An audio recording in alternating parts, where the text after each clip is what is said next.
Dan sebelum melakukan presentasi, saya meminta kepada para teman-teman agar dapat mengkondisikan suasana agar tenang, dan jadi presentasinya itu dapat berjalan dengan lancar dan baik.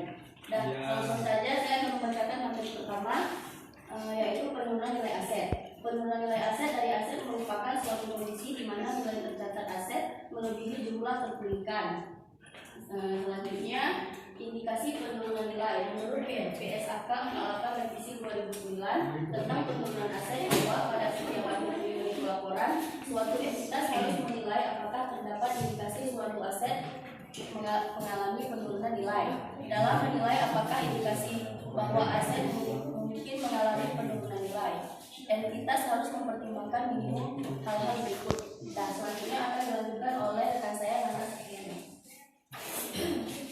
Selanjutnya ada informasi dari sumber-sumber eksternal antara lain sebagai berikut. Yang pertama, ada selama periode tersebut nilai pasar aset telah turun secara signifikan lebih dari yang diharapkan. Yang kedua itu ada perubahan yang signifikan dalam hal teknologi, pasar, ekonomi, atau lingkup hukum tempat entitas beroperasi atau di pasar tempat aset dikaryakan yang berdampak merugikan terhadap entitas. Selanjutnya, suku bunga pasar atau tingkat imbalan pasar dari investasi telah meningkat selama periode tersebut. Dan terakhir ada jumlah tercatat aset, yaitu entitas melebihi kapitalisasi pasarnya. Selanjutnya ada pengukuran penurunan nilai aset. Setelah menemukan adanya indikasi penurunan nilai, maka harus dilakukan pengujian atas penurunan nilai yang dilakukan dengan membandingkan antara jumlah tercatat dari aset dengan jumlah terpulihkannya.